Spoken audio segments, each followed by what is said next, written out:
Hello everyone, तो आज की इस वीडियो हम देखने वाले हैं बेलन के बारे में। जैसा कि ये बेलन बेलन का डायग्राम ड्रॉ किया हुआ है, ये बेलन है।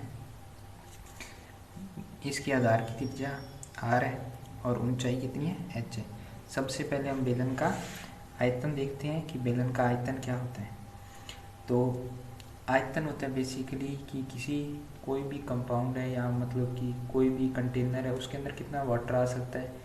इसको साधारण भाषा में यही कहते हैं कि इसके अंदर कितना वाटर आ सकता है, या उसकी बाउंड्रीज के अंदर कोई चीज़ कितनी है वो आ सकती है।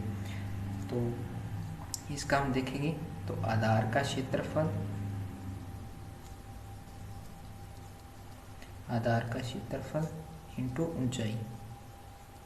अब ये देखो, बेलन को मान सकते हैं कि ये छोटे छोटे जो सर्कल से बना हुआ है। तो सर्कल का क्षेत्रफल हमें पता ही है क्या होता है, pi r square, pi r square.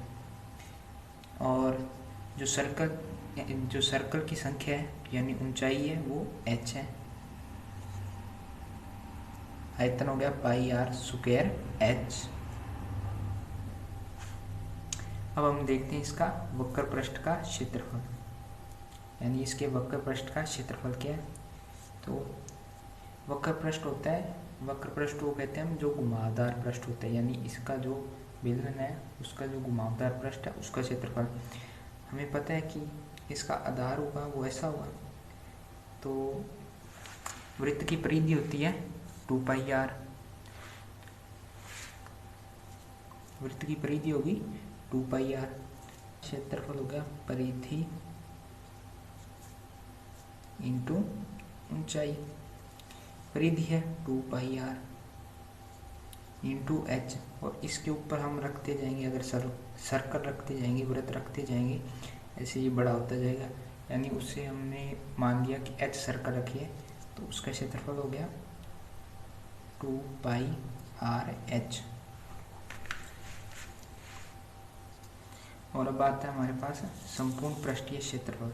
संपूर्ण पृष्ठीय क्षेत्रफल क्या होता है, वक्र पृष्ठ का क्षेत्रफल प्लस नीचे वाला आधार और ऊपर वाला आधार का क्षेत्रफल, यानी 2 वृत्ताकार पृष्ठ का क्षेत्रफल। इसका क्षेत्रफल हमने देख ही लिया 2 पाई आर एच प्लस 2 वृत्ताकार क्षेत्रफल यानी 2 पाई आर का स्क्वायर। तो 2 पाई आर यहाँ से कॉमन आ रहा है, 2 पाई आर कॉमन आ रहा है, तो एच प्लस आर, इसका आ गया संपूर्ण पृष्ठीय क्षेत्रफल। हम वक्र पृष्ठ को एक और तरीके से भी देख सकते हैं। जैसे ये हमारे पास बेलन है, अगर मैं इस बेलन को बीच में से काट दूँ तो वो एक ऐसे फोल्ड हो जाएगा। ये हाइट तो हमारे पास h है, और जब मैं इसको ऐसे फोल्ड करूँ तो ये एक सर्कल की पर, ये हमारे पास सर्कल है ये वाला, और मैं इसको काट दूंगा तो ये ऐसे एक लाइन की तरह खुल जाएगा। उसकी लंबाई क्या होगी 2 पाई आर, यानी परिधि की साइज की, यानी इसका आगे 2 पाई। और आयत का क्षेत्रफल क्या होता है, लंबाई गुणा चौड़ाई, तो ये इसका क्षेत्रफल मिल जाएगा। ठीक है, थैंक यू।